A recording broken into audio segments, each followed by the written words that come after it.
पास पूरे देश में 9 लाख एकड़ ज़मीन है और ये ज़मीन तीसरे नंबर पर, रेलवे और डिफेंस के बाद में सबसे ज़्यादा ज़मीन। सिर्फ इससे कम 1 लाख एकड़ ज़्यादा ज़मीन सिर्फ 2-3 हिंदू इंडोमेंट्स के पास मौजूद है। बाकी इंडिया की बात ही अभी नहीं कर रहा हूँ मैं। ये तो पूरे इंडिया में है जो आप बता रहे हैं, 7,40,000 या 7,80,000 कुछ एकड़ बताते हैं। 2005 का मैंने पढ़ा, वो कह रहे थे कि ताजमहल भी वक्फ की ज़मीन है। अगर वक्फ की ज़मीन थोड़ी देर को मान भी लें तो कहाँ जाएगी वो? ज़रा सोचने की बात है ना, थोड़ा ओपन माइंड होकर के सोचें। तो ये जाएगा कहाँ, किसके पास जा रहा है? चाइना चला जाएगा क्या? नेपाल चला जाएगा क्या? कहीं नहीं जाएगा ना। इंडिया की चीज़ें इंडिया में रहेगी।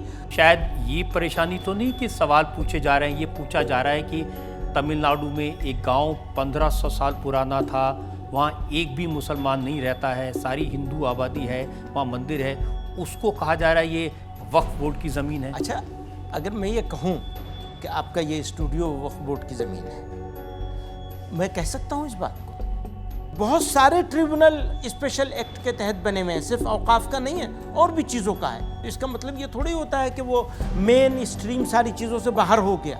अब मैं आपको लेटेस्ट उदाहरण देता हूँ। शिमला प्रोटेस्ट कर रहे हैं लोग कह रहे हैं कि बाहर से लाके रोहिंग्या और बांग्लादेशी मुसलमानों को यहाँ बसा दिया, उन्होंने हमारी तहबाजारी पर कब्जा कर लिया और मुश्किल। मुझे रोहिंग्या बताना तो बहुत आसान है, बस एक ख़ास पहचान है मेरी, तो मैं रोहिंग्या हो गया।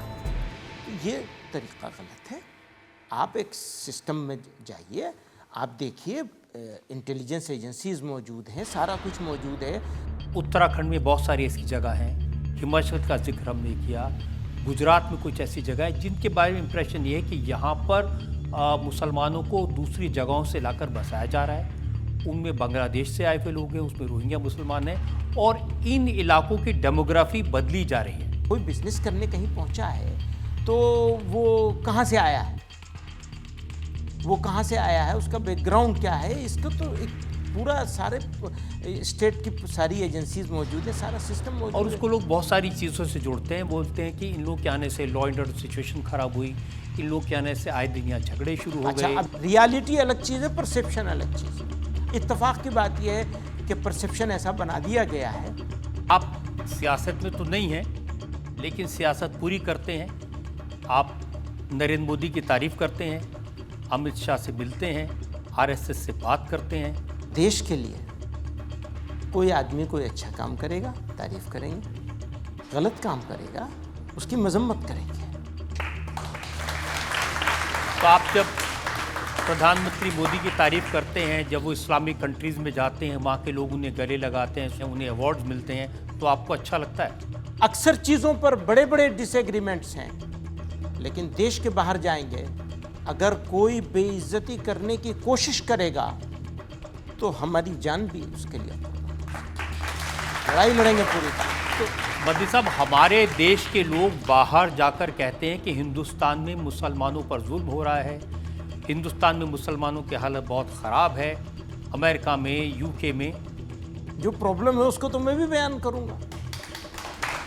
जो प्रॉब्लम है अगर उसको सॉल्व नहीं करने की कोशिश होगी तो मैं सब जगह जाऊंगा, जहां भी जाऊंगा वहां रहूंगा, यहां भी रहूंगा, बाहर भी रहूंगा, रोना तो मुझे पड़ेगा। जो दावा सरकार का है सबका साथ सबका विकास, हो रहा है वो? मुझे बिल्कुल नहीं लगता कि इसके ऊपर जिस तरह के सिंसियर एफर्ट होने चाहिए थे वो हो रही हैं, मुझे नहीं लगता बिल्कुल। क्योंकि हम हमेशा सरकार के लोगों से जो बात सुनते हैं कि राशन में, बिजली में, मकान में कोई भेदभाव नहीं किया जाता, हिंदू हो मुसलमान हो सबको। लेकिन इंसाफ में, कानून के इम्प्लीमेंटेशन में भी बराबरी होनी चाहिए, तब है ऐसा। देखिए, आपको लगा कि बुलडोज़र चलने से लोगों पर जुल्म होता है, नाइंसाफ़ी होती है, तो आपने उसको सुप्रीम कोर्ट में चैलेंज कर दिया। हाँ, वो तो कर रहे हैं। सुप्रीम कोर्ट तक जाने की ज़रूरत नहीं पड़नी चाहिए थी। उनका तो तर्क ये है कि उत्तर प्रदेश में लॉ एंड ऑर्डर सिचुएशन बहुत ख़राब थी और सख्ती की है, उससे मौलाना साहब को तकलीफ हो रही है। नहीं, ये अच्छी बात है कि लॉ एंड ऑर्डर को ठीक रखने के लिए जो भी सख्त से सख्त एक्शन लिया जाए वो लेना चाहिए, लेकिन उस एक्शन को लेने की भी सीमा होनी चाहिए।